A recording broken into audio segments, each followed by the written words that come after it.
Okay, thank you. তাহলে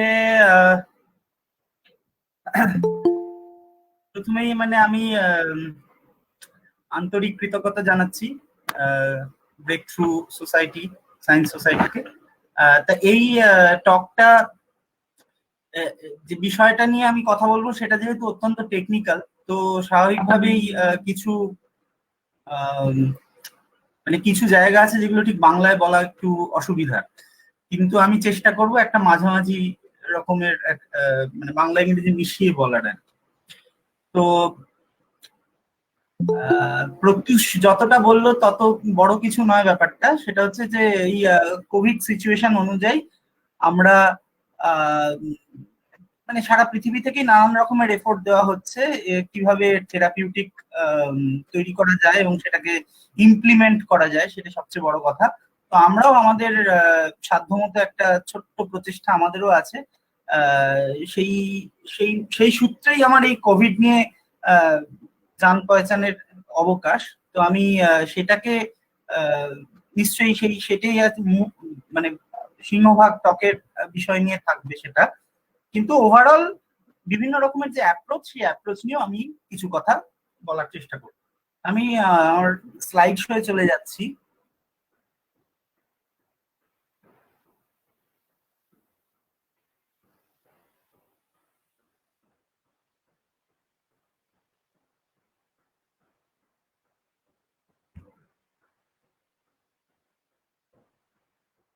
আমাকে একটু কেউ প্রত্যুষ একটু জানাও যে স্লাইড গুলো দেখা যাচ্ছে কিনা, মানে হ্যাঁ স্লাইড। হ্যাঁ, এখনো পর্যন্ত দেখা যাচ্ছে না। ওকে, স্টপ শেয়ারিং।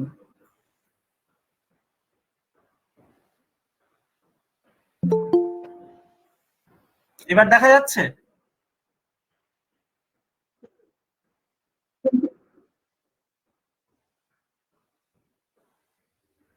আমি দেখতে পাচ্ছি স্লাইড, স্যার দেখা অসুবিধা যাচ্ছে, হচ্ছে না। স্যার দেখা যাচ্ছে। যাচ্ছে স্যার, দেখা হ্যাঁ, যাচ্ছে। আপনি নির্মল বলছি, দেখা যাচ্ছে। ধরুন, শুরু করুন এবার। ফাইন, কিন্তু এটাকে স্লাইড শো করতে আমি পারছি না somehow.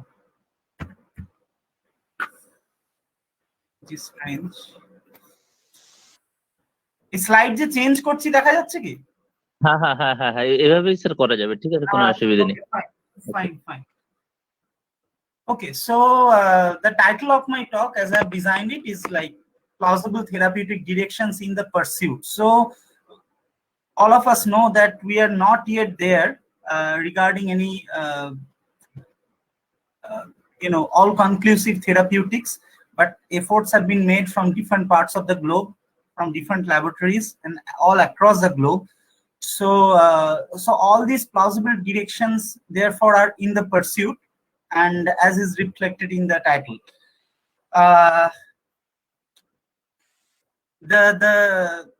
The recorded pandemic that have been the most devastating till date has been the one caused by influenza viruses in 1918, where it recorded 100 million deaths in a few months, which is more than death from, for example, AIDS in roughly 35 years since that virus was identified in the human population. Echono obdi, till date, it has been 0.5 million deaths to date regarding COVID pandemic. So obviously, this is a very major global health threat. This respiratory viruses, the category of respiratory viruses, where both influenza and the coronavirus fall into.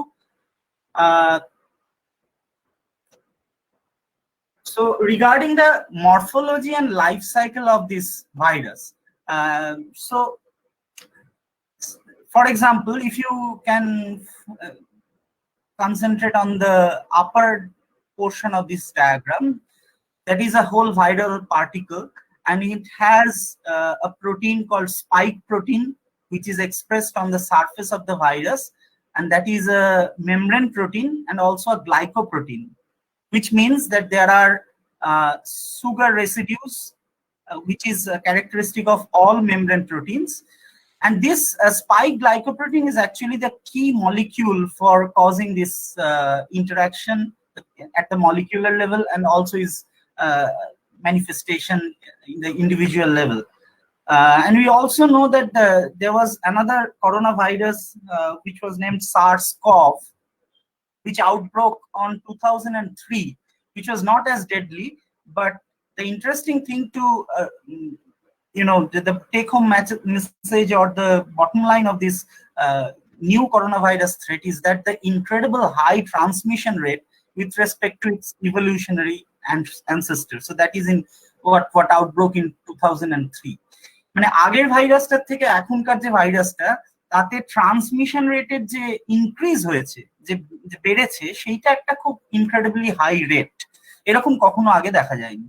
তো এই ভাইরাসটার ক্ষেত্রে viral particle মানে basically সেখানে একটা lipid লাইপোজোমের মতো একটা bubble বা একটা স্ফেরিক্যাল অবজেক্ট থাকবে, যার মধ্যে তার জেনেটিক মেটেরিয়ালটা প্যাকড করা থাকে, এবং সেই জেনেটিক মেটেরিয়ালের ফলে তৈরি হওয়া যে সমস্ত প্রোটিন, তার মধ্যে মূল ক্যাটেগরির প্রোটিনগুলো কিন্তু মেমব্রেন প্রোটিন হয়, এবং মেমব্রেন প্রোটিনগুলো সাধারণত গ্লাইকোপ্রোটিন হয়, অর্থাৎ সেখানে কিছু সুগার ময়েটি এমবেডেড হয়ে থাকে। সেগুলো খুবই এসেনশিয়াল তার ফাংশনের জন্য এবং প্যাথোজেনিসিটি এক্সপ্রেস করার জন্য।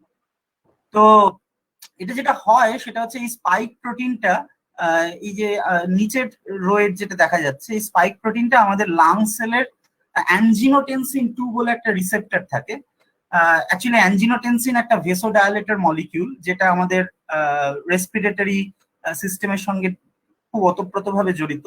নানান রকম পাথওয়ে এটার দ্বারা ট্রিগার্ড হয় বা চালু থাকে। তো সেই রিসেপ্টর, তার যে রিসেপ্টর অ্যানজিনোটেনসিন একটা ছোট অক্টাপেপটাইড, মানে 8টা অ্যামিনো অ্যাসিড দিয়ে তৈরি একটা পেপটাইড। তো তার যে রিসেপ্টর, সেই রিসেপ্টরটা ঘটনাচক্রে এই স্পাইক প্রোটিনটার একটা পার্টিকুলার ডোমেন, যাকে আমরা বলছি রিসেপ্টর বাইন্ডিং ডোমেন, সেটার সঙ্গে ইন্টারঅ্যাক্ট করে। তা আমার এই মাউসের অ্যারোটা কি দেখা যাচ্ছে, একটু বলবে আমাকে? ওকে, ফাইন। তাহলে আমি যেখানে প্রজেক্ট করছি এটা একটু ফলো করলে ভালো হয়, এই অ্যারোটা। তো এখন দেখো যে এখানে এই স্পাইক প্রোটিনটার এই রিসেপ্টর বাইন্ডিং ডোমেন, এই যে কনফার্মেশনটা, এই কনফার্মেশনটাকে বলা হয় স্ট্যান্ডিং আপ কনফার্মেশন। আবার এইটাই আর এক অবস্থায় থাকে যখন সেটা রিসেপ্টর থেকে দূরে থাকে, তাকে বলা হয় লাইন ডাউন কনফার্মেশন। তো এরা সবসময় এদের মধ্যে লাইন ডাউন আর এই স্ট্যান্ডিং আপ কনফার্মেশনের মধ্যে একটা সুইচ হয়, একটা কনফার্মেশনাল সুইচ হয়। লাইন ডাউন মানে শুয়ে আছে, আর স্ট্যান্ডিং আপ মানে দাঁড়িয়ে আছে, এবং essentially this is just a simple rotation of around a particular axis of the molecule about 90 degree। তার মানে শুয়ে যখন আছে, আমরা নিজেরা যদি ভাবি যে আমি একটা মানুষ, আমি বিছানায় শুয়ে আছি আর উঠে দাঁড়ালাম, এই দুটো কনফার্মেশনের মধ্যে এসেনশিয়ালি একটা রোটেশন রয়েছে। সেই রোটেশনটা একটা পার্টিকুলার অ্যাক্সিসের রেসপেক্টে আমি 90 ডিগ্রি রোটেট করালেই সেটা পেয়ে যাব। এখানেও তাই হয়। এবং এই স্ট্যান্ডিং আপ কনফার্মেশনটা তখনই ট্রিগার্ড হয় যখন এই ভাইরাল পার্টিকেলটা লাং সেলের খুব কাছাকাছি চলে আসে। তার মানে সেখান থেকে একটা সিগন্যালিং আসে, এক ধরনের আমরা বলতে পারি সেটা হচ্ছে receptor proximity signal. So uh signal that tells it now it's not the time to lay down or lie down any more, you have to get up and interact. তো তড়াক করে ওটা উঠে পড়ে ইন্টারাকশন হয়, এবং ইন্টারাকশনের পর অব্যবহিত পড়ে, মানে concomitantly followed by essentially two steps। একটা হচ্ছে প্রোটিওলাইটিক ক্লিভেজ, মানে এই যে রিসেপ্টর বাইন্ডিং ডোমেনটার সঙ্গে বাইন্ড করছে, বাইন্ড করার সাথে সাথে ওই ডোমেনটা গোটা প্রোটিনটার থেকে ক্লিভড হয়ে যায়, এবং সেই ক্লিভেজটা ঘটনাচক্রে দেখা গেছে সেটাকে সেই যে প্রোটিয়েজটা, অর্থাৎ একটা প্রোটিনের কোনো একটা চেনকে ভাঙতে গেলে আমার একটা প্রোটিয়েজ লাগবে। মানে প্রোটিয়েজ মানে একটা এনজাইম যেটা প্রোটিনের চেনকে ভাঙে বা কোনো একটা পেপটাইড বন্ডকে ক্লিভ করে দেয়। সেই প্রোটিয়েজটা কিন্তু হোস্ট প্রোটিয়েজ। এটা খুব মজার ব্যাপার। তার মানে আমাদের ইমিউনিটির একটা ভূমিকা আছে এখানে, যে ওটাকে অ্যালাউ করা, এবং সেটা খুব নেইভলি হচ্ছে, একটা আননোন ওয়েতেই হচ্ছে। Part of our immune response এটা হচ্ছে। এবং ক্লিভ করার সাথে সাথে একটা মেমব্রেন ফিউশন হয়, অর্থাৎ ভাইরাল প্রোটিনটা তখন আমাদের মেমব্রেনের সঙ্গে ফিউজড হয়ে যায়। এইভাবেই ভাইরাল পার্টিকেলটা তারপর এন্ডোসাইটোজড হয়, অর্থাৎ সেলের মধ্যে সেটা এন্ট্রি নেয় এবং তারপরে ভাইরাল রেপ্লিকেশন হয়, যেভাবে ভাইরাস তার মানে কি বলবো, তার যে লাইটিক সাইকেল সেটাকে যেভাবে সুইচ অন করে, as in the other viruses as well, starting from bacteriophages, সেই ঘটনাগুলো ঘটে। তাহলে এসেনশিয়ালি এটাকে, এই পুরো প্রসেসটাকে আমি মলিকুলার টার্মসে এই 5 ভাগে, মানে 5টা স্টেপে আমি ভাবতে পারি। একটা হচ্ছে it acquires or receives a receptor proximity signal. Then there is a conformational switch upon receiving the signal from down to up, and it is immediately followed by the interaction, so-called interaction by binding jai bolo, again concomitantly followed by a proteolytic cleavage to make the receptor binding domain or the active molecule free from the rest of the protein, followed by a membrane fusion where the spike protein, the rest of the spike protein যেটা viral মেমব্রেনে তখনও embedded হয়ে আছে, it now becomes part of the host cell membrane. তো June July নাগাদ এই spike প্রোটিনের পুরো 3-ডাইমেনশনাল cryo-EM structure published হয়, সেটা সায়েন্স জার্নালে হয়। এবং ক্রায়ো-ইএম হচ্ছে ক্রায়ো ইলেকট্রন মাইক্রোস্কোপি, মানে আমাদের যে সমস্ত স্ট্রাকচারাল টেকনিক্স আছে তার মধ্যে এটাই সবচেয়ে নবীনতম, এবং as a matter of fact it is overtaking the earlier structure solution techniques like X-ray crystallography and NMR, with as we go along, যত দিন এগোচ্ছে তখন তত দেখা যাচ্ছে যে ক্রায়োইএম বাকি সমস্ত মেথডস কে কিন্তু ডিফিট করে দিচ্ছে এক অর্থে। তার অনেক রকম কারণ আছে, আমি সেসবে যাব না। তো মোদ্দা কথা হচ্ছে যেটা দেখা যাচ্ছে, স্পাইক প্রোটিনের 2 রকমের ফর্ম আছে, একটাকে বলছে প্রি ফিউশন ফর্ম, একটা post fusion form. Pre fusion মানে যখন স্পাইক আরবিডি অর্থাৎ এই রিসেপ্টর বাইন্ডিং ডোমেন, সেই ডোমেনটা লাইন ডাউন পজিশনে ছিল, এবং when it is far away from the receptor site, and then as I showed in the previous slide, the sequence of actions happen, and then what is left after cleaving off or chopping off of that receptor binding domain is the post fusion form. এবং যদি ভালো করে খেয়াল করো, there is a shrinkage of the entire molecule upon this fusion, অর্থাৎ পুরো মলিকিউলটা আগে যতটা সার্কামফারেন্স বা ক্রস সেকশনাল এরিয়া নিয়েছিল, সেই ক্রস সেকশনাল এরিয়াটা কমে যাচ্ছে। তার একটা সহজ কারণ হচ্ছে তার উপর থেকে একটা চাঙ্ক পুড়ে গেছে, ফলত বাকি প্রোটিনটাকে এখন মেমব্রেনে এমবেডেড হয়ে থাকতে হবে। মেমব্রেনের একটা নির্দিষ্ট থিকনেস আছে, এই থিকনেসটাও কভার করতে হবে ওকে। এই কভার করার জন্য ইট ইজ গেটিং শ্রিঙ্কড, মানে টান হয়ে যাচ্ছে বাংলায় বলতে গেলে। তো আমাদের ম্যাটার অফ ইন্টারেস্টটা কিন্তু প্রি ফিউশন ফর্ম, মানে যারা আর কি থেরাপিউটিক্যালি জিনিসটাকে অ্যাপ্রোচ করছে তাদের জন্য, be it vaccine, be it inhibitor or some other kind of therapeutic strategy, the key protein target is the pre-fusion form of the spike protein. এবং এই স্পাইক প্রোটিনটার প্রোটিনের আমরা যদি মানে if we go back to our high school knowledge, যে প্রোটিনটা একটা amino অ্যাসিডের polymer হয়, তো অ্যামিনো অ্যাসিডের পলিমার হওয়ার ফলে তার একটা মানে দুটো এন্ড থাকে, আমি একটা গ্রোয়িং পলিপেপটাইড চেন যাকে বলে, তার দুটো এন্ড থাকে, একটাকে বলা হয় এন টার্মিনাস, একটাকে বলা হয় সি টার্মিনাস, দুটো দিক। এন টার্মিনাসে একটা অ্যামিনো গ্রুপ এক্সপোজড হয়ে থাকে অ্যামিনো NH3+ হিসেবে, আর সি টার্মিনাসে একটা কার্বক্সিল গ্রুপ CO- হিসেবে এক্সপোজড হয়ে থাকে। বাকি পুরো মলিকিউলটা ওই পুঁতির মালার মতো কম্পেয়ার করতে পারো। বিভিন্ন ধরা যাক 20টা রঙের যদি আমি পুঁতি পাই, সেই পুঁতিগুলোকে সেলাই করে করে একটা মালা তৈরি করা এবং সেটাকে একটা পার্টিকুলার শেপ দেওয়া, যেভাবে হাতে করে দেওয়া যেতে পারে, বা anyway that is protein. So তার যে দুটো প্রান্ত, এই দুটো প্রান্তের মধ্যে এখানে এন টার্মিনাস যে অঞ্চলটা, তারই মধ্যে কিন্তু রিসেপ্টর বাইন্ডিং ডোমেনটা রয়েছে। মানে এন টার্মিনাসকে আমরা ভাবতে পারি মাথার দিক, আর সি টার্মিনাসকে আমরা ভাবতে পারি পায়ের দিক, সহজ কথায়। এবং এই পুরো প্রোটিনটার স্ট্রাকচারে আর একটা বিশেষত্ব হচ্ছে যে এটা অনেকটা ওই ব্যাঙের ছাতার মতো একটা ব্যাপার আছে, অর্থাৎ তার একটা আমব্রেলা লাইক বা একটা ডকিং সারফেস আছে, একটা সিম্পল একটা, if you can imagine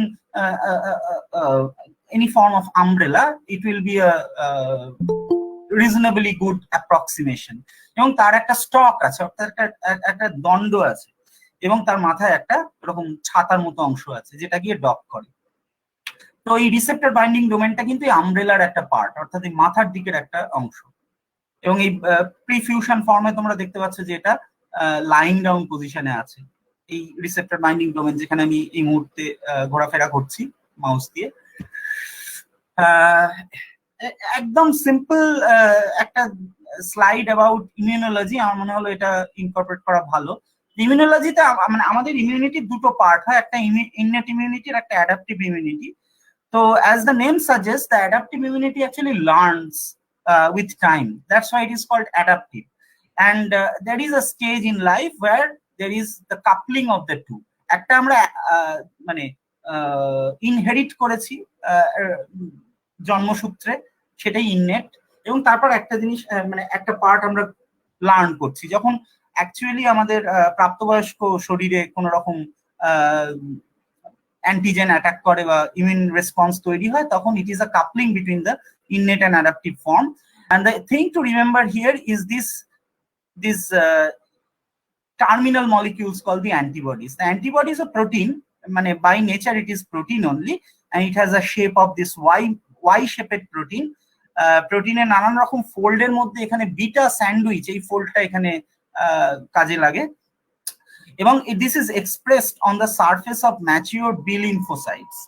So vaccine যারা ডেভেলপ করছে তাদের মূল উদ্দেশ্য হচ্ছে যে এমন একটা মলিকিউল তৈরি করা, বা এমন একটা অর্গানিজম লেভেলেও হতে পারে, একটা ফর্ম, একটা attenuated form of the molecule itself, of the virulent molecule itself, সেটা আমরা যদি ইনজেক্ট করে দিই একটা মানে একটা সার্টেন বয়সের মধ্যে করতে পারলে সবচেয়ে ভালো। যেন মানে টিকাকরণ ব্যাপারটা অনেক ছোটবেলায় হয়, কিন্তু তার ব্যতিক্রমও আছে। মানে বয়সটা একটা হার্ড এন্ড ফাস্ট ফ্যাক্টর নয় সব ভ্যাকসিনের ক্ষেত্রে, এবং তা যদি হয় তাহলে সেই মানে সেই অ্যান্টিজেনটার অ্যাটিনুয়েটেড ফর্ম, মানে তার ভিরুলেন্স, বিষ দাঁতটা ভেঙে দেওয়া হয়েছে সোজা কথা, অর্থাৎ তার ভিরুলেন্স অ্যাক্টিভিটি আর ম্যানিফেস্টেড হবে না।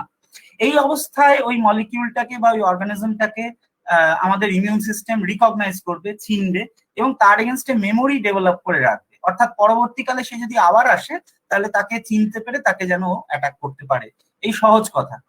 তো কোভিডে যা এখনো অব্দি ভ্যাকসিনের ডেভেলপমেন্ট হয়েছে, নানান দেশ থেকে, পৃথিবীর নানান প্রান্ত থেকে সেটা হচ্ছে। আমি যদি আমার ডান দিকে স্লাইডটা একটু ফোকাস করি তাহলে দেখতে পাবো এখানে একটা geographic locations of the vaccine attempts that have been made, the distribution. Obviously United States is leading the front, and then there is surprisingly Asia থেকে প্রচুর কাজ হচ্ছে, এবং চায়না থেকে এখন ক্লিনিক্যাল ট্রায়ালে থার্ড ফেজেও চলে গেছে ভ্যাকসিন ইত্যাদি। কিন্তু এই ভ্যাকসিন গুলোর নানান রকম চরিত্র, মানে কোনোটা অ্যাটিনুয়েটেড মলিকিউল, কোনোটা অ্যাটিনুয়েটেড অর্গানিজম ইত্যাদি। তার মধ্যে একটা লার্জ ফ্র্যাকশন আমরা এখানে দেখতে পাচ্ছি যাকে আমরা বলছি সাব ইউনিট ভ্যাকসিন। এবং কিছুদিন আগে অক্সফোর্ডের ভ্যাকসিন নিয়ে অনেক মানে it was very much publicized. So that is a nucleic acid vaccine. এখন সাব ইউনিট ভ্যাকসিন মানে এসেনশিয়ালি একটা প্রোটিনের একটা সাব ইউনিটকে মিন করা হচ্ছে, এবং প্রোটিনটা অবভিয়াসলি এখানে স্পাইক প্রোটিন। তার মানে আমি স্পাইক প্রোটিনের একটা পার্টিকুলার পার্ট, ধরা যাক ওই রিসেপ্টর বাইন্ডিং ডোমেনটাই, সেটাকে যদি আমি কিছু মিউটেশন করি, যেটা করা সম্ভব, যাকে আমরা প্রোটিন ইঞ্জিনিয়ারিং বলি, কিছু মিউটেশন করে তার ভিরুলেন্স অ্যাক্টিভিটিটাকে যদি আমরা অ্যাটিনুয়েট করতে পারি এবং সেটাকে যদি ভ্যাকসিন হিসেবে অ্যাডমিনিস্ট্রেট করি, তার এগেনস্টে যে অ্যান্টিবডি রেসপন্স তৈরি হবে, সেই রেসপন্সটা is suppose to work very well. এবং আরেকটা ইম্পর্টেন্ট কথা হচ্ছে যে এই সাব ইউনিট ভ্যাকসিনের যে মোডালিটি বা মোডাস অপারেন্ডি, সেটা has been far more well established than the nucleic acid vaccines. So probably there is little bit of bias regarding using protein subunits instead of nucleic acids, but it is a matter of testing and ultimately a matter of implementation as well.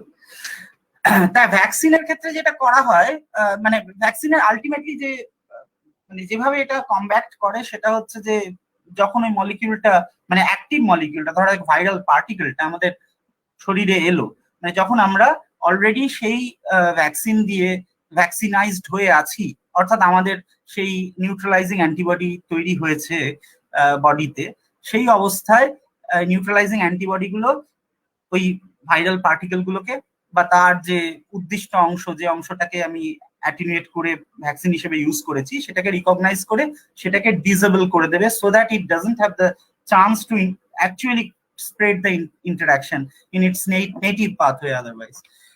তো this is also মানে সেই অর্থে ভাবতে গেলে this is also antigen arrest technique. Antigen arrest মানে যে অ্যান্টিজেনটা আমাদের বডিতে আসছে সেটা তো একটা ফরেন বডি, সেই ফরেন বডিটা একটা particular set of interactions K trigger করলে তবেই সেটা প্রোপাগেট করতে পারে। তো আমরা যদি সেটা করার আগেই তাকে ধরে ফেলতে পারি, অ্যারেস্ট করতে পারি, সো দ্যাট ইজ অলসো মানে that is something called antigen arrest. কিন্তু vaccination is not only the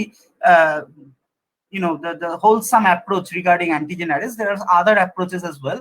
For example, এটা খুব recently nature structural and molecular biology তে published হয়। সেটা হচ্ছে they have found a 23-mer peptide fragment, যেটা একটা সার্টেন অংশ, পুরো রিসেপ্টর বাইন্ডিং ডোমেনের 21 থেকে 43 নম্বর অ্যামিনো অ্যাসিড, এই অংশটাকে যদি আমি কেটে নিলে দেখা যাচ্ছে যে that have a very low nanomolar affinity to effectively bind to the spike RBD, and thereby posing a high possibility to interfere with the viral entry to host. So that's another technique of antigen arrest. আর একটা কথা আমাদের মাথায় রাখতে হবে যে এই vaccine ডেভেলপমেন্টটা extremely non trivial, because it has to be made under very high levels of containment. এরকম কিন্তু সাধারণত হয় না। ধরা যাক পোলিও বা মামস বা যে সমস্ত টিকা আমরা ছোটবেলা থেকে নিয়ে আসছি, সেগুলোর ক্ষেত্রে একটা প্যান্ডেমিক হয়েছে, তার এগেনস্টে ভ্যাকসিন ডেভেলপ হচ্ছে এবং সেটার বিভিন্ন স্তরের ক্লিনিক্যাল ট্রায়াল হচ্ছে, তারপরে সেটা প্রেসক্রাইব হচ্ছে, একটা কি বলবো একটা পলিসি হিসেবে ভ্যাকসিনেশন হচ্ছে। এই পুরো যে নর্মাল রেগুলার প্রসেস সেটা কিন্তু অনেক বেশি কমপ্লিকেটেড হয়ে গেছে because of this high level of containment. তা আমাদের অ্যাপ্রোচটা is little bit different from this. তো আমাদের অ্যাপ্রোচটা হচ্ছে ইনহিবিটর ডিজাইনের অ্যাপ্রোচ, এবং সেটা আলোচনা করতে গেলে আমার মনে হয় প্রথমে একটু প্রেজেন্টেশনটাকে স্টপ করে একটু আমি আমার হাতের দিকে তাকানো দরকার। আমি একটু এটাকে স্টপ প্রেজেন্টিং করছি। সো আমাকে কি দেখা যাচ্ছে এখন? একটু বলবে আমাকে? যাচ্ছে স্যার, যাচ্ছে। তো এটা এই কারণে বলছি যে একটু হাতের দিকে তাকাতে হবে। সেটা হচ্ছে যে ধরা যাক মানে এসেনশিয়ালি এই ইন্টারাকশনটাকে আমরা ভাবতে পারি একটা প্রোটিন ইন্টারাকশন। মানে পুরো ভাইরাল প্যাথোজেনিসিটির যে কি প্লেয়ার তারা হচ্ছে একটা প্রোটিন বাইরে থেকে আসছে, একটা প্রোটিনও নয়, তার একটা ডোমেন, একটা অংশ। আর যেটা প্রোটিন ইন্টারাকশন যত ধরনের সম্ভব তার যে স্ট্যাটিস্টিক্যাল বা বায়োইনফরমেটিক স্টাডি হয়েছে তাতে দেখা গেছে যে there are two conditions for two proteins to interact properly. One is called shape complementarity, অর্থাৎ এবার আমার হাতের দিকে একটু তাকাও। ধরা যাক আমার একটা মলিকিউল এইরকম, this is the shape, so this is a convex surface and this is another concave surface, so this will fit to interact. But suppose these two will never fit to interact, কারণ দুটোই হচ্ছে আমার উত্তল। তো শেপের কমপ্লিমেন্টারিটিটা utmost important, and that is a necessary condition for any two proteins to interact. এটা শুধু প্রোটিনের ক্ষেত্রে প্রযোজ্য তা নয়, যে কোনো দুটো লার্জ মলিকিউল, ধরা যাক প্রোটিন নিউক্লিক অ্যাসিডের ক্ষেত্রেও এটা প্রযোজ্য। সেকেন্ড কন্ডিশন হচ্ছে the electrostatic matching at their surface. So আমার এই যে প্রোটিনের যে সারফেস, তার যে অংশটা ইন্টারঅ্যাক্ট করছে, ইন্টারাকশন সারফেস, তার একটা নির্দিষ্ট ইলেকট্রোস্ট্যাটিক পোটেনশিয়াল ডিস্ট্রিবিউশন আছে। অর্থাৎ this is a charged molecule, there are contributions from different partial charges coming from different atoms, so which will lead to electrostatic potential at the surface. ধরা যাক এটা mostly positive, so then we will find a blue surface. Blue কালারটা দেওয়া হয় for positive surfaces and red color দেওয়া হয় for negative surfaces. That is the convention. So এটা যদি প্রিডমিনেন্টলি একটা ব্লু সারফেস হয়, then the partner molecule has to have a red surface, then they will stably interact. However, মানে অর্থাৎ যদি একই ধরনের পোটেনশিয়াল হয়, দুটোই যদি পজিটিভ বা দুটোই নেগেটিভ হয়, they will at one point they will start repelling each other. তাই একটা বিকর্ষণ কাজ করবে বা অ্যাট্রাকশনটা ফিবল হবে। তাহলে একটা হচ্ছে শেপের কমপ্লিমেন্টারিটি, যেটা হচ্ছে একটা এসেনশিয়াল ক্রাইটেরিয়া, নেসেসারি ক্রাইটেরিয়া, ওটা হতেই হবে। আর একটা হচ্ছে ইলেকট্রোস্ট্যাটিক কমপ্লিমেন্টারিটি, সেটা একটা সাফিসিয়েন্ট ক্রাইটেরিয়া, সেটা না হলেও অনেক সময় দেখা যায় চলে যায়। এবং এরকম স্ট্যাটিস্টিক্যালি সিগনিফিক্যান্ট ফ্র্যাকশন পাওয়া যায় doing a survey on all protein protein interactions, এখন অব্দি যা পিডিবিতে রেকর্ডেড আছে প্রোটিন ডেটা ব্যাংকে, তাতে দেখা যায় যে দেয়ার আর complexes where the shape complementarity value is very high, মানে খুব ভালো shape complementarity, কিন্তু electrostatic complementarity is very poor, এমনকি নেগেটিভ। তাহলে এই ধরনের ইন্টারাকশন গুলো কি করে হচ্ছে? ইন্টারাকশন হচ্ছে বিকজ অফ অ্যাফিনিটি, কিন্তু ইন্টারাকশনটা কতটা স্টেবল হচ্ছে, that is a stability factor that is related to electrostatic complementarity. তো ইন্টারাকশন হতে বাধা নেই, কিন্তু ইন্টারাকশনটা কতক্ষণ স্থায়ী হবে that will be determined by the electrostatic complementarity. এমন অনেক ইন্টারাকশন আমাদের বডিতে আছে বিভিন্ন সিগন্যাল ট্রান্সডাকশন পাথওয়েতে, যেখানে সিগন্যালিং মলিকিউলস হয়, যেগুলো just transient interaction. The requirement is just to switch on switch off, switch on or switch off some molecular pathway, some cascade of reactions. তাহলে সেখানে দুটো মলিকিউলের অনেকক্ষণ ধরে বাইন্ড করে থাকার কোনো প্রয়োজনীয়তা নেই। So for those interactions, there are transient interaction and we don't need to have a high electrostatic matching at the surface. এই ধরনের ইন্টারাকশনের ক্ষেত্রে দেখা যায় যে shape complementarity actually compensate the negative effect of electrostatic complementarity. Now I'm going back to the slide show again. দেখা যাচ্ছে তো slide দেখা যাচ্ছে তো? ওকে, সো এখানে আমি যেটা দেখাচ্ছি সেটা হচ্ছে যে এই করোনা ভাইরাস যেরকম একটা respiratory virus, severe acute respiratory virus, ঠিক সেরকম আরো দুটো ডেডলি ভাইরাস হচ্ছে মার্স এবং এবোলা, এরাও রেসপিরেটরি ভাইরাসের ক্যাটেগরিতে পড়ে। তো এই এখানে যেরকম ওই স্পাইক প্রোটিনের রিসেপ্টর বাইন্ডিং ডোমেন আর তার interaction with the ACE2 receptor, ঠিক সেরকম ইকুইভ্যালেন্ট কমপ্লেক্স, অ্যানালগাস কমপ্লেক্স যদি আমরা সার্ভে করি in Mars and Ebola, these are the two complexes that we have. And এখানে যেটা বলার কথা সেটা হচ্ছে যে the shape and electrostatic complementarity or the fit of the two molecules, আমি যদি এক কথায় বলি, the overall fit of the two molecules are extremely high, extremely good. তো এইটাকে একটা গ্রাফিক্যালি প্লট করার ব্যবস্থা আছে, সেটা আমাদেরই একটা আগের কাজ। এটা একটা 2-dimensional প্লট, যে 2-dimensional প্লটের এক্স অ্যাক্সিস বরাবর শেপ কমপ্লিমেন্টারিটি অর্থাৎ SC এবং ওয়াই অ্যাক্সিস বরাবর ইলেকট্রোস্ট্যাটিক কমপ্লিমেন্টারিটি অর্থাৎ EC কে প্লট করা হয়। দুটোই কোরিলেশন ফাংশন এবং দুটোই ভ্যারি করে -1 থেকে +1। তা তুমি যত +1 এর দিকে যাবে তত তোমার সেই ধরনের কমপ্লিমেন্টারিটির ভ্যালু বা সেই ধরনের কমপ্লিমেন্টারিটি বেশি হবে। যদি শেপের মানে অর্থাৎ পজিটিভ অ্যাক্সিস অ্যালং তুমি পজিটিভের দিকে যাও, সরি দ্য ভার্টিক্যাল অ্যাক্সিস বরাবর যাও, তাহলে উইল ইনক্রিজ ইন শেপ কমপ্লিমেন্টারিটি, এবং যদি হরাইজন্টাল, এবং তুমি যদি ভার্টিক্যাল অ্যাক্সিস বরাবর যাও অর্থাৎ ওয়াই অ্যাক্সিস বরাবর যাও, তাহলে ইলেকট্রোস্ট্যাটিক কমপ্লিমেন্টারিটি বাড়বে। এবং ভেতরে যে রিজিয়নস গুলো তোমরা দেখতে পাচ্ছ, এই রিজিয়নস গুলো হচ্ছে, একে আমরা বলি প্রবাবল, এবং তারপরে এই হালকা রঙের মানে মভ সম্ভবত এই কালারটাকে বলছি লেস প্রবাবল, এবং বাকিটাকে ইমপ্রবাবল। অর্থাৎ একটা প্রোটিন প্রোটিন ইন্টারাকশন হবে, তার প্রবাবিলিটি কত, সেই প্রবাবিলিটিটা আমরা এইভাবে মেজার করতে পারি। অবভিয়াসলি তার জন্য আমাদের ক্রিস্টাল স্ট্রাকচার বা ক্রায়োজেন স্ট্রাকচার বা কোনো ফর্মের 3-dimensional স্ট্রাকচার দরকার of that interaction, of that complex. তো এই ধরনের এই কমপ্লেক্স গুলো প্রত্যেকটারই সেটা রয়েছে। So you can compute the shape and electrostatic complementarity of these molecules and plot it in these plots. এখানে দেখতে পাচ্ছ এই যে the black dot is over here, so it falls into the probable region, তার মানে the interaction is highly probable. Here also it falls into the probable region, again meaning interaction is highly probable. এবং তুমি যদি ভালো করে খেয়াল করো যে দুটো টার্মসই from the x-axis as well from the y-axis, it is within that optimal zone of complementarity. Interaction গুলো ভালো করে খেয়াল করলে মানে স্ট্রাকচার গুলো দেখলে দেখতে পাবে এই বিলো কেস এটা এবোলা, উপরেরটা মার্স এবং তলারটা এবোলার ক্ষেত্রে যেমন দের ইজ আ নটিং, মানে একটা গাছের গুঁড়িতে দড়ি পেঁচানোর মতো একটা ইন্টারাকশন হয়েছে। তো এই ধরনের ইন্টারাকশনকে আমরা বলি কনফর্মেশনাল চেঞ্জ আপন binding. It's not a rigid body interaction, দুটো মলিকিউল রিজিডলি কাছাকাছি এলো এবং ওই অবস্থাতেই বাইন্ড করলো, it's not an example of that.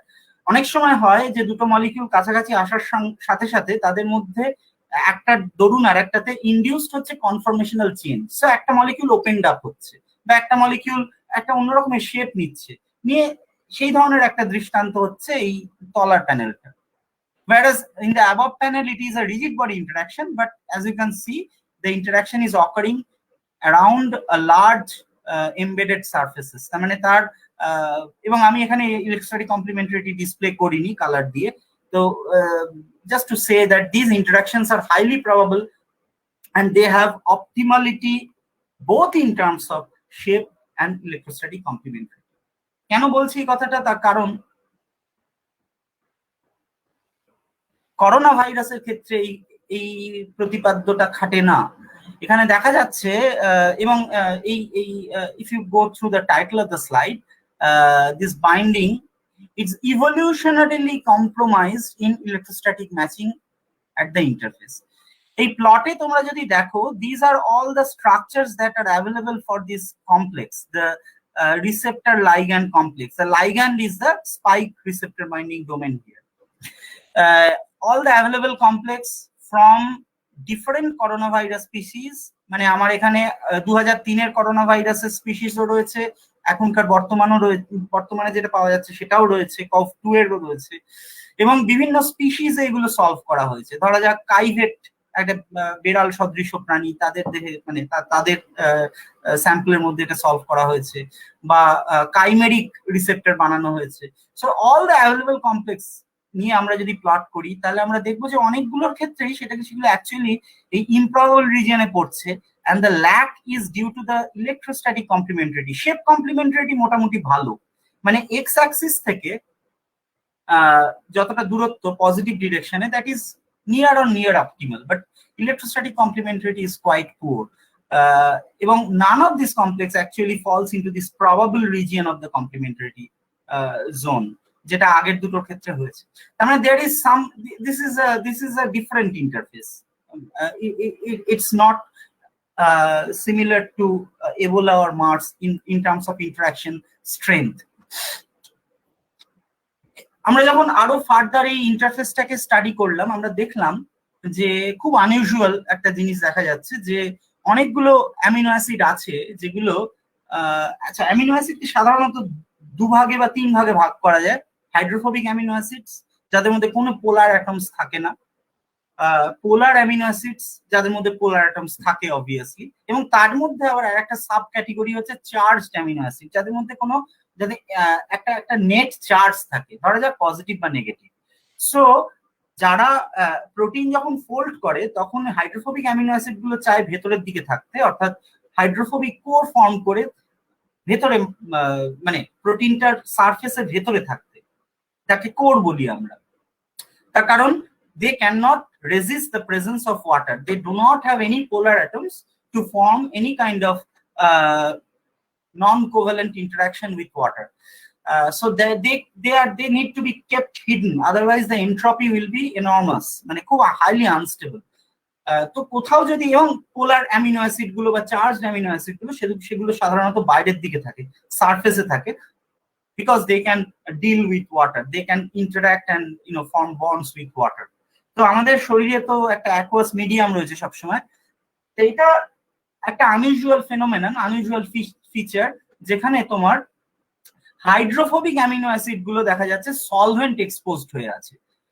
এখন একেবারেই যে থাকে না তা নয়, থাকে, কিন্তু তার একটা নির্দিষ্ট রেশিও, নির্দিষ্ট ফ্র্যাকশনে তারা থাকে, so that the effect is not that প্রনাউন্সড। কিন্তু পার্টিকুলারলি এই ইন্টারফেসের ক্ষেত্রে দেখা যাচ্ছে যদি আমরা শুধুমাত্র স্পাইকের রিসেপ্টর বাইন্ডিং ডোমেনটাকে নিয়ে স্টাডি করি, দেখবো অনেক অ্যামিনো অ্যাসিড যেগুলো হাইড্রোফোবিক তথাকথিত ভাবে, কিন্তু সেগুলো সলভেন্টে এক্সপোজড হয়ে আছে। সো এটা কেন হচ্ছে, কারণটা কি? তার একটা প্লাউজিবল কারণ হচ্ছে যে আমি যে গোড়াতেই বললাম যে it has to go through a conformational switching from the down to the up or the up to the down, vice versa. এই দুটো কনফরমেশনের মধ্যে একটা সুইচ হচ্ছে, এবং এটা একটা মনে রাখতে হবে মেমব্রেন প্রোটিন, এবং মেমব্রেন প্রোটিন কিন্তু মেমব্রেনে এমবেডেড থাকে।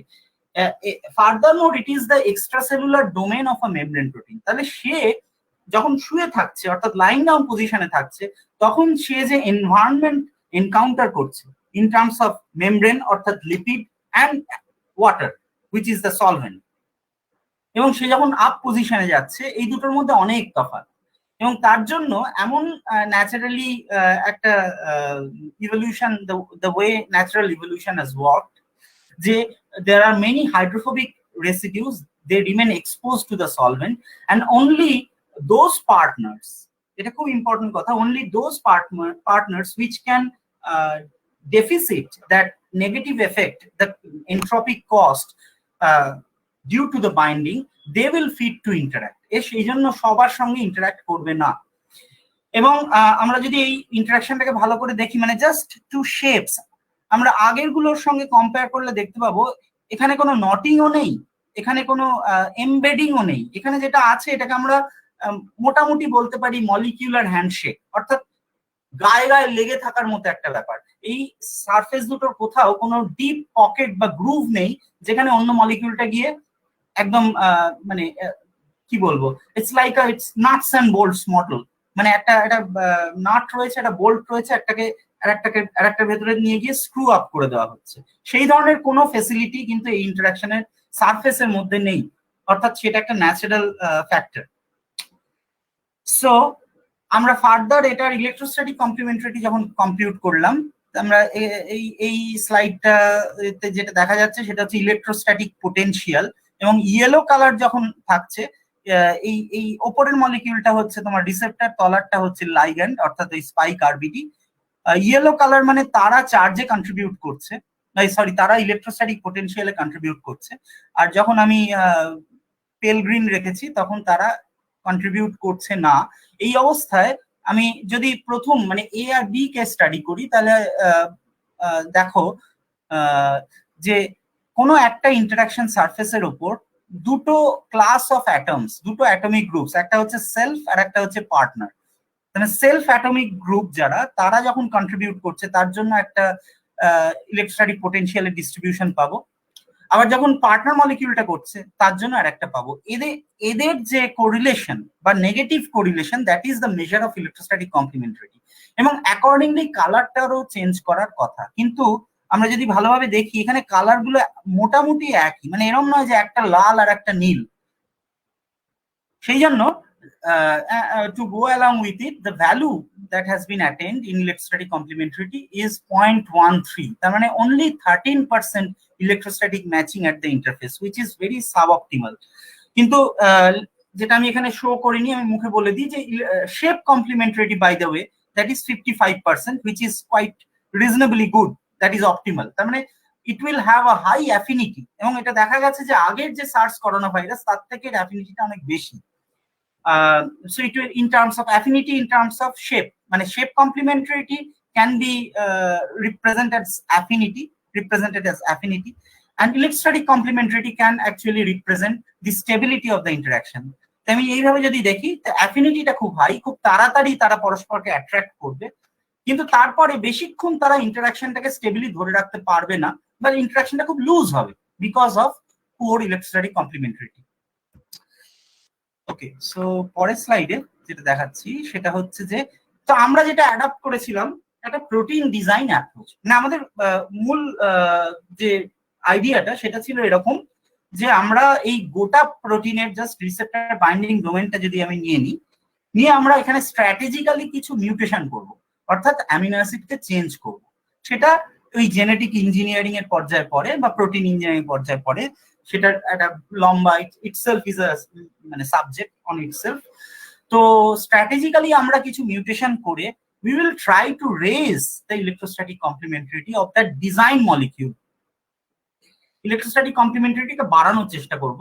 শেপ কমপ্লিমেন্টারিটিটাকে যতটা সম্ভব একই রকম ছিল, অর্থাৎ ওই নিয়ার অপটিমাল বা নিয়ার নেটিভ যে অপটিমাল শেপ কমপ্লিমেন্টারিটি ছিল সেটাকে কম্প্রোমাইজ না করে, অর্থাৎ এখন আমরা যে মলিকিউলটা বানানোর চেষ্টা করছি সেই মলিকিউলটা হাই, মানে it will have high affinity for the interaction, it will also be stable upon interaction। মানে একবার ও এসে যদি বসে যায় ওই রিসেপ্টর বাইন্ডিং পকেটে বা রিসেপ্টরের ওপর যেখানে ওর নেটিভ কাউন্টারপার্টটা এসে বসছিল, it will not be easy to get dislodged, so it is a potential competitive inhibitor in that sense। কেননা আমার যদি অরিজিনাল একটা ধরা যাক বড় ভাইরাল পার্টিকেলটা রয়েছে, এই বড় ভাইরাল পার্টিকেলের মধ্যে এরকম একটা ছোট্ট অংশ রয়েছে যার সঙ্গে আমি ওইটারই একটা স্ট্রাকচারাল মিমিক তৈরি করে পাঠিয়ে দিয়েছি, তাহলে এদের মধ্যে একটা কম্পিটিশন হবে because they have the common receptor to bind upon। এবং এই কম্পিটিশনে obviously the smaller molecule will have a larger chance to reach the site, কেননা যে ছোট, যে সাইজে ছোট, সে অনেক তাড়াতাড়ি পৌঁছতে পারবে, সে তাড়াতাড়ি দৌড়তে পারবে, তাড়াতাড়ি সাঁতার কাটতে পারবে। তো গিয়ে সেখানে যদি ও একবার বসে পড়ে ওই রিসেপ্টর বাইন্ডিং মানে ওই খালি জায়গাটা যদি অকুপাই করে নেয়, so it will remain there for long period of time so that the actual virulent or the pathogenic interaction will be inhibited, that's why it is called competitive inhibitor। তো কিছু natural সুবিধা আমরা পেয়েছি because of the natural design only, যেভাবে nature আমাদের provide করেছে এই মলিকিউলটা একটা ইন্ডিপেন্ডেন্টলি ফোল্ডেবল ডোমেন, মানে ওই পুরো প্রোটিনটারই একটা ছোট্ট অংশ, কিন্তু এই ছোট্ট অংশটা নিজে নিজে ফোল্ড করতে পারে। তাহলে এটাকে আলাদা করে কেটে নিয়ে পুরো প্রোটিনটার ব্যতি রেখে আমি যদি শুধুমাত্র এই মলিকিউলটাকে নিই, so we can administer changes on it. 2 নম্বর সুবিধা হচ্ছে যে it is resilient to conformational changes upon mutation. তাই এই জিনিসটা কিন্তু অলরেডি এখানে দেখানো হয়েছে এই স্লাইডে, অর্থাৎ আমরা যখন এই বিভিন্ন ভ্যারিয়েন্ট অফ দ্য বিভিন্ন ইভলিউশনারি হোমোলগ তাদেরকে যখন সুপার ইম্পোজ করছি একে অপরের উপর, মানে receptor লাইগ্যান্ড কমপ্লেক্সটা, see there are perfect superposition, মানে they are resilient to conformational changes upon mutation or upon evolutionary changes। so সেটাও একটা সুবিধার জিনিস, কিন্তু এদের মধ্যে কিন্তু অ্যামিনো অ্যাসিড সিকোয়েন্স পাল্টাচ্ছে, মানে মিউটেশন হচ্ছে কিন্তু ওভারঅল শেপ বা ওভারঅল স্ট্রাকচারটা চেঞ্জ করছে না, চেঞ্জটা খুব শাটল হচ্ছে, খুব সূক্ষ্ম লেভেলে হচ্ছে। আর 3 নম্বর হচ্ছে drastically smaller in size than the full spike protein of the virus so that it will have a faster approach towards the target site। so এই তিনটে হচ্ছে আমাদের সুবিধে। এবারে I'm not really going into the details of the protein design protocol, just এইটুকু বলার যে আমরা ইভেন্চুয়ালি যেটা পেয়েছি এখন অবধি কম্পিউটেশনালি ডিজাইন করে, যে we have at least in silico we have successfully administered molecule where the electrostatic complementarity could be raised from 0.13 to in the range of 0.3 to 0.4। তো আমরা যদি আবার এই স্লাইডটায় ফেরত যাই বা আগের স্লাইডে ফেরত যাই, সো দিস আর এই যে কমপ্লিমেন্টারি প্লটটা রয়েছে ডান দিকে, এখন তোমরা দেখতে পাচ্ছ যে এই ব্লু কালারটা হচ্ছে নেটিভ এবং বাকিগুলো হচ্ছে ডিজাইন। তাহলে আমরা ডিজাইন করার ফলে we have been able to make the point going to that probable region, so now this is a signal for high affinity stable binding, and that is the same thing that is reflected in the electrostatic complementarity surface potential diagram। তো এখানে তোমরা দেখতে পাচ্ছ যে একটা ধরো yellow কালারটা যখন এই মলিকিউলটা ইয়েলো, অর্থাৎ এটা চার্জে কন্ট্রিবিউট করছে, পোটেনশিয়ালের কালার হচ্ছে ব্লু, এবং যখন তার অন্য পার্টনার মলিকিউলটা কন্ট্রিবিউট করছে, the colour is changing to red, which was not happening in the native scenario if you remember. তার মানে এখানে কিন্তু ইলেকট্রোস্ট্যাটিক ম্যাচিং হচ্ছে এবং অপটিমালি হচ্ছে। সো এরপরে আমরা এটার একটা ডায়নামিক অ্যানালিসিস করেছি, মলিকুলার ডায়নামিক সিমুলেশন করে করা সম্ভব, কম্পিউটেশনালি দেখা যাচ্ছে, এবং দেখা যাচ্ছে যে through out the molecular dynamic simulation trajectory, মানে আমি এই মলিকিউলটাকে ডিজাইন করার পর এটার মলিকুলার ডায়নামিক্স ট্র্যাজেক্টরিটাকে সিমুলেট করছি, তাতে দেখা যাচ্ছে এই পুরো সময়টা জুড়ে এই শেপ এবং ইলেকট্রোস্ট্যাটিক কমপ্লিমেন্টারিটি যে মেজার, সেই মেজারটাকে ও রিটেন করছে। তার মানে এরকম নয় যে খানিকক্ষণ এটা খুব হাই অ্যাফিনিটি স্টেবল বাইন্ডিং দিল এবং তারপরেই বাইন্ডিংটা ফল অফ করে যাচ্ছে, তা কিন্তু নয়।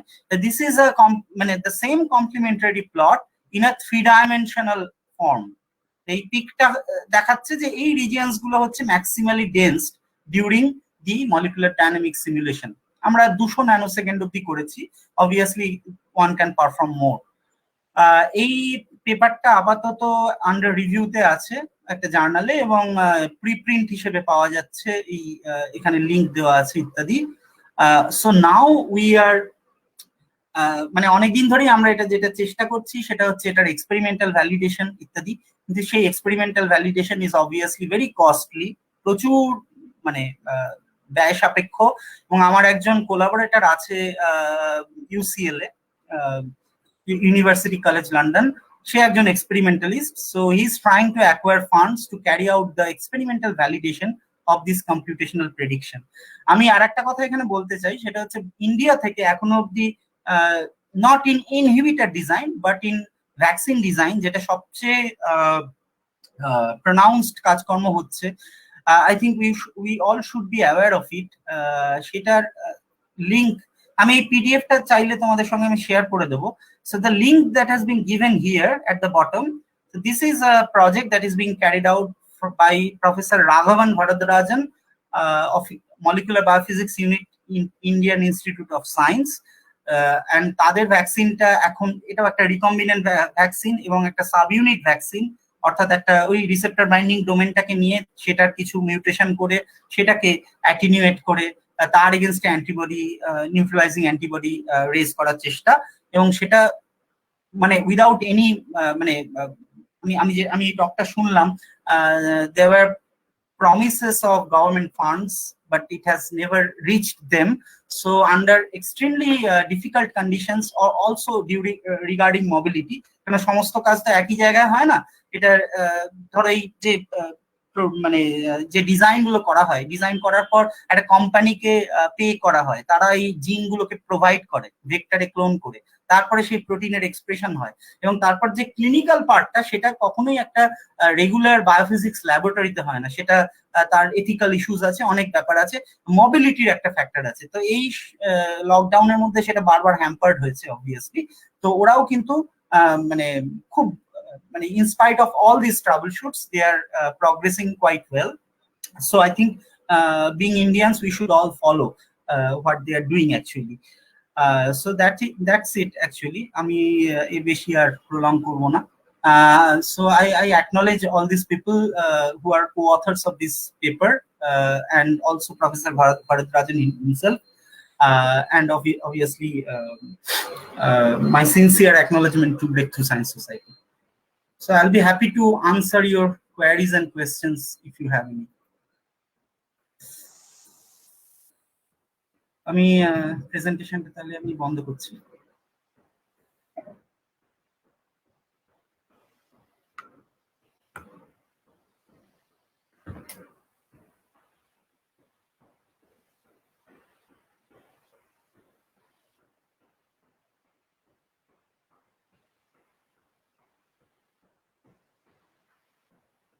মানে আই হোপ, মানে আমি আশা করব যে কিছু লোকজন প্রশ্ন করবে, মানে এতটাই একটা ডাল প্রেজেন্টেশন যদি না হয়ে থাকে, কিছু যদি কনভে করা দিয়ে থাকে। হ্যাঁ হ্যাঁ বলছি তো, এই ভাইরাসটাকে যে বলা হচ্ছে যে এর ইনফেক্টেড রেটটা খুব হাই, এটা খুব দ্রুত ছড়ায়, এইটা কি কারণে স্যার? দেখো এর মানে এটাকে বলা রেট অফ ট্রান্সমিশন অ্যাকচুয়ালি, মানে টেকনিক্যালি স্পিকিং, কিন্তু রেট অফ ট্রান্সমিশন এর থেকে অনেক বেশি রেকর্ডেড আছে অন্যান্য ডিজিজে, এমনকি প্যান্ডেমিকেও। যেটা ইম্পর্টেন্ট সেটা হচ্ছে যে এই ভাইরাসের যে পূর্বতন ভাইরাস, যেটা 2003 সালে আউটস্প্রেড হয়েছিল, তার যে ট্রান্সমিশন রেট ছিল, সেই ট্রান্সমিশন রেটের থেকে তার রেসপেক্টে যে বেড়েছে, যতটা ট্রান্সমিশন রেট বেড়েছে এই নতুন ভাইরাসটায়, সেইটা ড্রাস্টিক। এরকম কোনো রেকর্ড এখন অব্দি পাওয়া যায়নি। কিন্তু কারণ সেই অর্থে এখনো মানে মলিকিউলার বেসিস কি কেউ খুব একটা স্পষ্ট নয়। তবে এটা খানিকটা আন্দাজ করা যাচ্ছে যে যেহেতু আমার ওই if you remember the diagram, মানে অনেকগুলো ইভলিউশনারি হোমোলগ যেখানে আমি দেখালাম, যে ওই পয়েন্টগুলো, আমি এখানে একটু ফেরত যাচ্ছি প্রেজেন্টেশনে, তাহলে বলতে সুবিধা হবে। So if I go back to this slide, sorry এটা না, এটা নির্মল দেখতে পাচ্ছ? হ্যাঁ দেখতে পাচ্ছি। হ্যাঁ হ্যাঁ হ্যাঁ, একটু খেয়াল করো যে এই যে ব্ল্যাক এনসার্কেল যে ডটটা, এই যে ব্ল্যাক এনসার্কেল যেখানে আমার মাউসের অ্যারোটা রয়েছে, that is the new corona virus, মানে এখন যেটা নিয়ে আমরা লড়াই করছি। আর এই ইয়েলোটা, সরি ইয়েলো না, এই যে ব্লুটা, এই দিস ওয়ান, দিস ইজ এই 2AJF, এটা হচ্ছে প্রিভিয়াস করোনা ভাইরাস, মানে সার্স কভ, যেটা 2003-এর। তো যেটা স্পষ্টই বোঝা যাচ্ছে যে ইভলিউশন এমন ভাবে কাজ করছে যাতে এই ইন্টারাকশনটা কি বলবো ফাস্ট হয়, মানে the interaction becomes faster but the stability is dropped. এইটা একটা প্রবাবল মানে লিঙ্কেজ, মলিকিউলার বেসিসের একটা লিঙ্কেজ বলা যেতে পারে, এর বেশি কিছু বলা যাচ্ছে না। মানে আগে 2003-এর যে ভাইরাসটা ছিল, সে মানে মলিকিউলার টার্মসে বলছি, রিসেপ্টরের কাছে সেই মলিকিউলটা আসছে, ভাইরাল পার্টিকেলটা আসছে, সেটা আসছে ধরা যাক কোনো একটা সার্টেন অ্যাফিনিটিতে, কোনো একটা সার্টেন স্পিডে বা ভেলোসিটিতে, একটা অ্যাপ্রোচের তার যদি কাইনেটিক্স আমরা দেখি। এখন যে ভাইরাসটা সেটা আরো দ্রুত আসছে, খুব দ্রুত আসছে, কিন্তু আগের ভাইরাসটা যতক্ষণ ইন্টারাকশনটা সাস্টেইন করতে পারতো, এখনকার ভাইরাসটা সেটা পারছে না, তার অনেক আগে ওটা ডিসলস্ট হয়ে যাচ্ছে। এইভাবে যদি আমি বলি, মানে আগে আস্তে আস্তে আসছিল, থাকছিল বেশিক্ষণ, এখন দ্রুত আসছে, দ্রুত কাজ করে বেরিয়ে যাচ্ছে। এবং দ্রুত কাজ করে বেরিয়ে গেলে যেটা সুবিধে, মানে ওর পক্ষে সুবিধে, ভাইরাসটার পক্ষে সুবিধে, যে it is finding itself free to infect other molecules, other receptors. মানে এরকম লাংসেল রিসেপ্টর তো একখানাই এক্সপ্রেসড হয় নাই, অনেকগুলো আছে। তো যত তাড়াতাড়ি মলিকিউলটা রিলিজড হয়ে যাবে, তত তাড়াতাড়ি ও অন্য আর একটা একই ধরনের রিসেপ্টরকে ইনফেক্ট করতে পারবে। এইটুকু মলিকিউলার বেসিস আমাদের কাছ থেকে এখন অব্দি আমরা বুঝতে পেরেছি। কিন্তু তোমার প্রশ্নের মানে যথাযথ উত্তর এখন অব্দি আমার বলছি, আমি একটা কোশ্চেন করছি। হ্যাঁ প্লিজ। যে অ্যাপ্রোচটা নিয়ে ধরো আপনার কাজ, সেটা হচ্ছে সারফেসে, মানে সারফেস মলিকুল গুলোর একটা ক্যারেক্টার জেনে তাতে ইলেকট্রোলাইটিক ইন্টারাকশনটাকে বাড়ানো, যাতে মানে যে ডিজাইন মলিকুলটার সঙ্গে তার ইন্টারাকশনটা স্টেবল হয় বেশি। এখন ইলেকট্রোলাইটিক না, ইলেকট্রোস্ট্যাটিক ইন্টারাকশনটা স্টেবল হয়। এখন যেটা প্রবলেম আমরা শুনছি সেটা হচ্ছে, যেহেতু এটা আরএনএ ভাইরাস এবং এই নাকি মিউটেশন হয়ে নিজের মানে কনফিগারেশনের চেঞ্জ আনছে, ফলে এই জায়গাটা একটু যদি এক্সপ্লেন করা হয় যে এটা কিভাবে, মানে তাহলে সি টার্মিনাল এন টার্মিনাল যে প্রোটিনের যে পার্টটাতে বেসিক্যালি আমরা এখানে আলোচনাতে দেখলাম যে এন টার্মিনাল পার্টটাই বেশি বোধহয়, মানে না, হ্যাঁ এন টার্মিনাল পার্টটাই বেশি রিসেপ্টর বাইন্ডিং ডোমেনটা সেখানেই আছে। হ্যাঁ, তাহলে এক্ষেত্রে এই মিউটেশন কিভাবে তার এই জায়গাটাকে চেঞ্জ করে দিচ্ছে, যার ফলে ডিজাইন করার ক্ষেত্রে মলিকুল, মানে ড্রাগ ডিজাইনের ক্ষেত্রে বা ভ্যাকসিন ডিজাইনের ক্ষেত্রে মানে সমস্যা হচ্ছে বলে যেটা বিভিন্ন ভাবে আমরা রিপোর্টেড হচ্ছি, এই জায়গাটাকে যদি একটু এক্সপ্লেন করেন। হ্যাঁ, ভালো প্রশ্ন, ভেরি গুড কোয়েশ্চেন। এবং গল্প হচ্ছে যে আমি একটা স্লাইডে দেখিয়েছিলাম এবং বলেও ছিলাম যে নেচার আমাদের কিছু কিছু ব্যাপারে হেল্প করেছে এই মলিকিউলটার স্ট্রাকচারাল মিমিক তৈরি করার ক্ষেত্রে। তার একটা পয়েন্ট ছিল যে they are resilient to conformational changes upon mutation. এবং if you remember that slide I showed, মানে এই নির্মলের উত্তর দিতে গিয়েও যে স্লাইডটা দেখালাম, সেখানে অনেকগুলো এই সার্স কভ টু ইন্টারাকশনের, মানে মূল ইন্টারাকশনের যে মলিকিউল, মানে রিসেপ্টর লাইগ্যান্ড কমপ্লেক্স, তাদেরকে যদি আমি সুপারপোজ করি on top of one another, তাহলে দেখবো যে তারা অটোমেটিক্যালি সুপারপোজ করে যাচ্ছে, অর্থাৎ তাদের মিউটেশন হচ্ছে, তাদের চেঞ্জ হচ্ছে, কিন্তু সেই চেঞ্জের জন্য যে ফিনোটিপিক এফেক্ট, সেই ফিনোটিপিক এফেক্টটা কিন্তু অনেক শাটল, সেটা কিন্তু কনফার্মেশনকে কোনোভাবে হ্যাম্পার করছে না, মানে overall shape of that domain that remains intact, এবং সেইটা আমাদের পক্ষে খুব সুবিধাজনক। তার কারণ আমরা যে ভ্যারিয়েন্টটা বানাচ্ছি সেই ভ্যারিয়েন্টটা মানে আমি যখনই একটা ভ্যারিয়েন্ট বানিয়ে বন্ধ করলাম, মানে ফুল স্টপ দিলাম, সেটা একটা পার্টিকুলার মলিকিউল হয়ে রইলো। এবারে ভাইরাসটা তার মতো করে ইভলভ করবে, তার মতো করে চেঞ্জ করতে পারে, কিন্তু এই আমার ব্যাপারটা হচ্ছে যে এই 0.13 যেটা বলছিলাম ইলেকট্রোস্ট্যাটিক কমপ্লিমেন্টারিটি, সেখান থেকে যে 0.4 অব্দি গেছে, যতক্ষণ আর একটা মলিকিউল না তৈরি হচ্ছে যেটা 0.4 কেও এক্সিড করে যায়, মানে ন্যাচারালি তৈরি হচ্ছে, আমি বলতে চাইছি যে ইভলিউশন এমন কাজ করলো যার ফলে এই ইলেকট্রোস্ট্যাটিক কমপ্লিমেন্টারিটি 0.13 অর্থাৎ 13% থেকে বেড়ে লেটস সে 50% হয়ে গেল, then our approach will not work, it will fail because that will be more stable. কিন্তু সেটা হওয়া মানে in the foreseeable future I am not finding any good reason to believe that this is going to happen because it is evolutionarily compromised at in terms of electrostatics. আমি কি বোঝাতে পারলাম? হ্যাঁ, কিছুটা বুঝলাম। আমার আর একটা বিষয় প্রশ্ন আছে, সেটা হচ্ছে আলোচনা থেকে একটা বিষয় তো আমরা বুঝলাম পরিষ্কার করে, সেটা হচ্ছে এই স্ট্রাকচার একটা, ধরো রিসেন্ট 2000 সায়েন্সে যে স্ট্রাকচারটা প্রকাশ হয়েছে, মানে যেটা দেখানো হলো, এবং এতটাই যদি আমরা 2020-তে তো এই কিছুদিন আগে হয়েছে, জুলাই মাসে দিন আগে, ফলে সেই অর্থে তো অনেকটাই অ্যাডভান্সমেন্ট হয়েছে, মানে এবং আমরা জানতে পারছি যে তার সারফেসে যে অ্যামাইনো অ্যাসিড প্রোটিন মানে মলিকুল গুলো রয়েছে তাদের নেচার জানতে পারছি।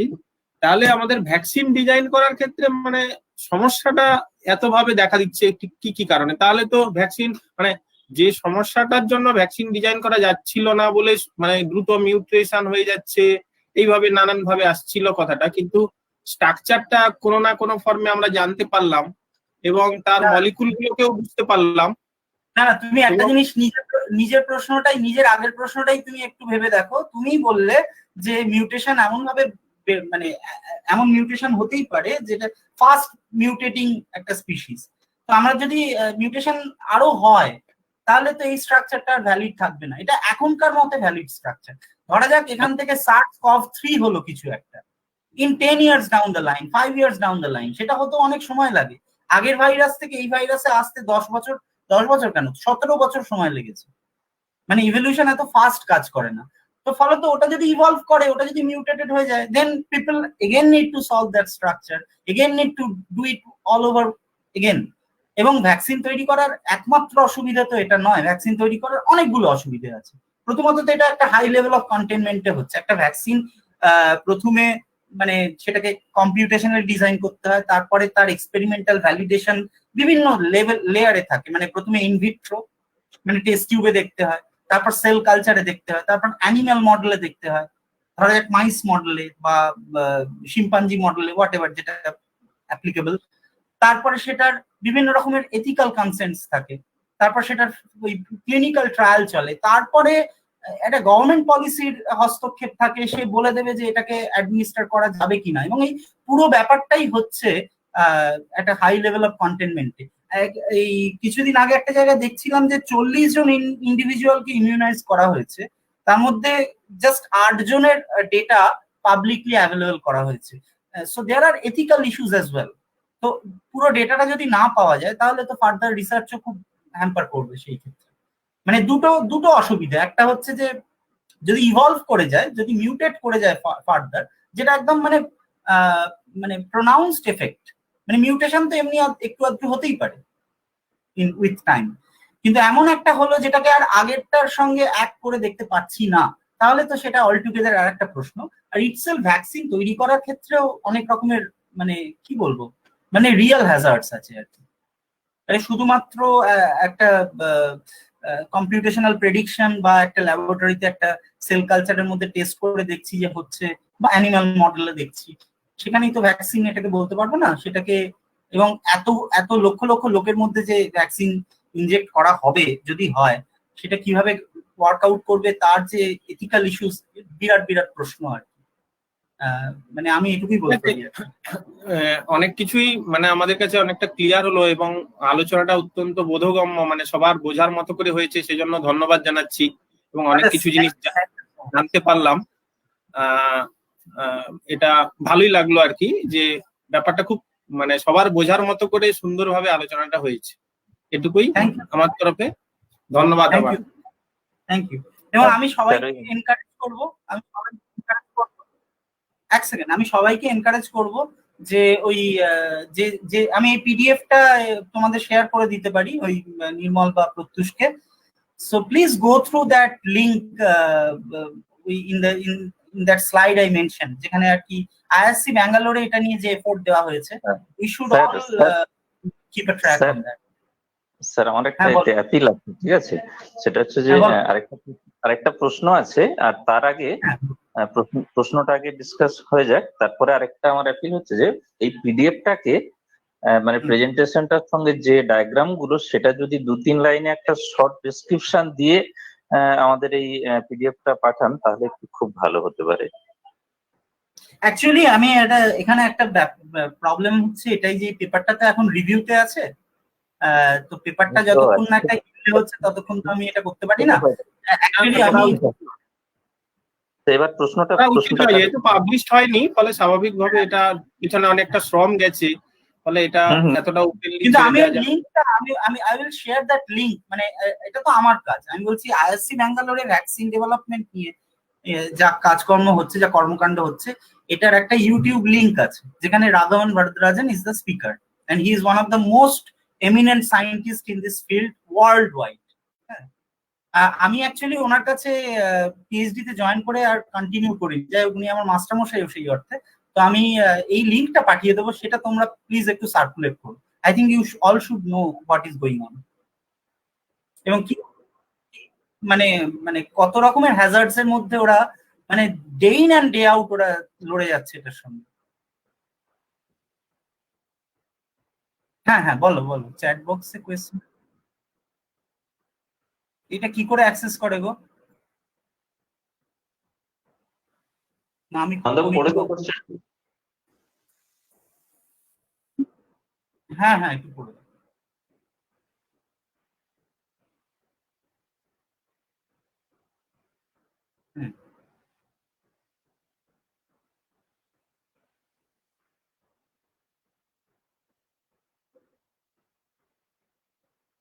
পার্টিকুলার কোনো কি ভ্যাকসিন বললে?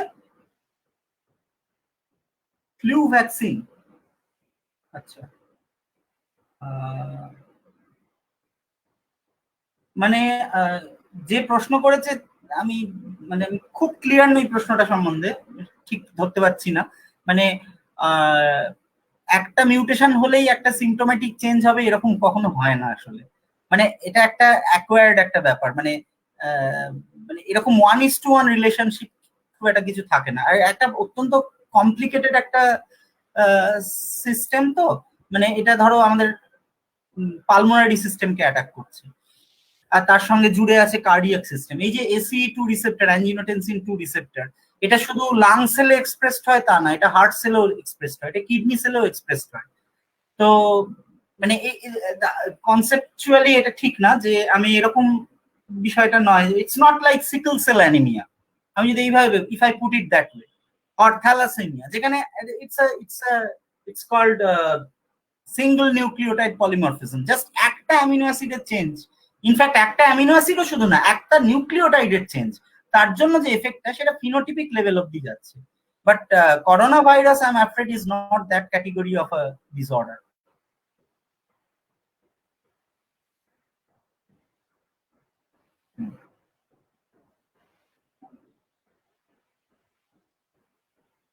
হচ্ছে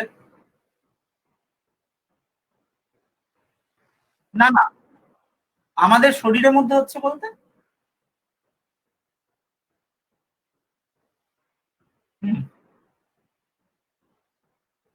হ্যাঁ আছে, সেই অবস্থাতে হচ্ছে। ওকে, হ্যাঁ হচ্ছে, হতে পারে।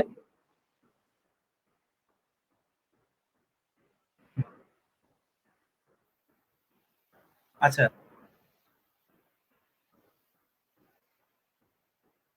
না এটা মানে এটা নিয়ে কমেন্ট করার মতো জায়গাতেই আমরা নেই এখন।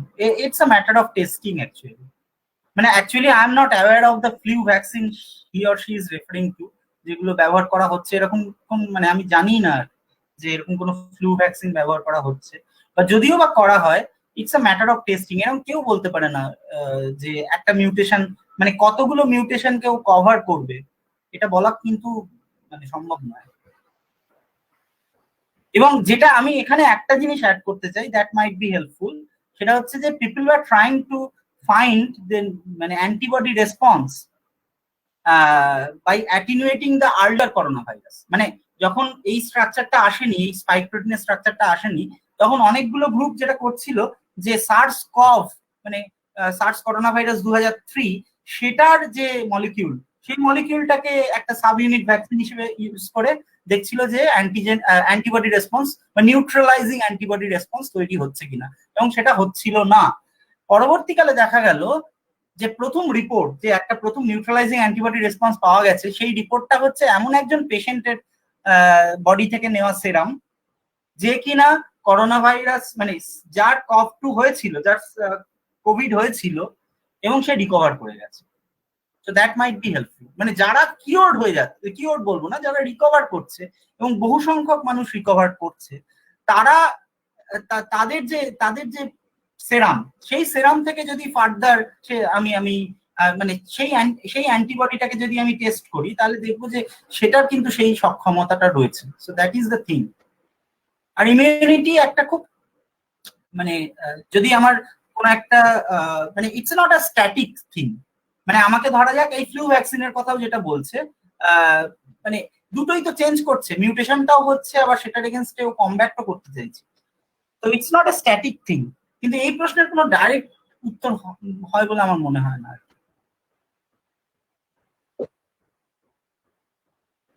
হ্যাঁ নিশ্চয়ই করো।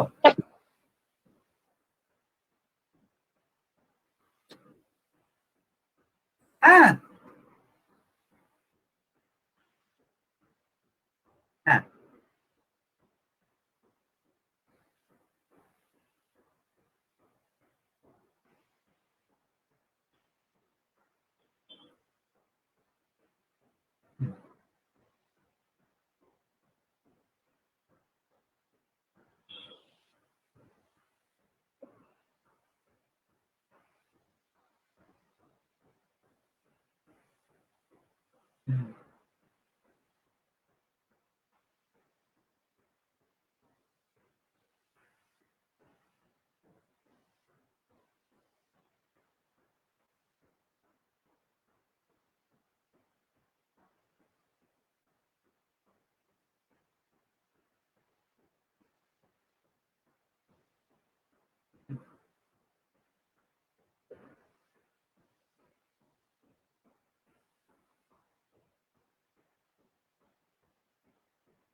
it's not a relevant question to this topic. এটা এখানে আলোচ্য বিষয় নয়, এটা নিয়ে কি বলবো, আমি কিছু বলার নেই। কনটেক্সটে কথা বলো, অন্য কিছু প্রশ্ন করলে করো। কি বলবো এটা নিয়ে? আমরা কিরকম? হ্যাঁ হ্যাঁ, কিন্তু এর সঙ্গে মানে তুমি যে দিকে নিয়ে যেতে চাইছো বিষয়টাকে, সেটা কোনো সম্বন্ধ নেই ভাই।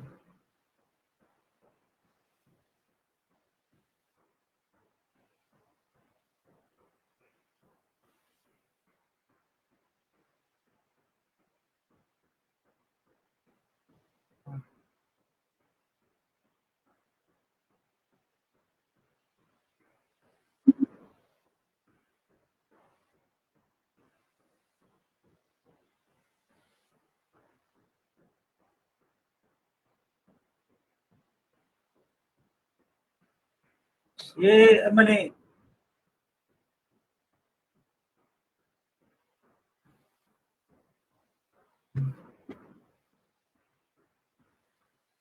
মানে এই প্রবলেম তো মানে সমাজের প্রত্যেকটি স্তরে প্রত্যেকটি জায়গায় সব সময় আমাদের ফেস করতে হয়, এই আর কি বলবো। মানে আমি যে ধরনের এথিক্যাল ইস্যুস এর কথা বলেছিলাম, that has nothing to do with this গোমূত্র এন্ড এভরিথিং। মানে আমি খুব মানে প্রিসাইসলি কিছু কথা বলার চেষ্টা করছিলাম আর কি। যে হ্যাঁ মানে একটা ট্রাভেল লজিস্টিক আছে, বিভিন্ন মানে it's not a single person single unit job, একটা কোলাবোরেটিভ কাজ, and there has to be issues from funding. এবং যেটা আমি যার জন্য আমি ফার্দার বলছি ওই আইআরসি প্রেজেন্টেশনটা ভালো করে দেখো, সবাই দেখো আর কি।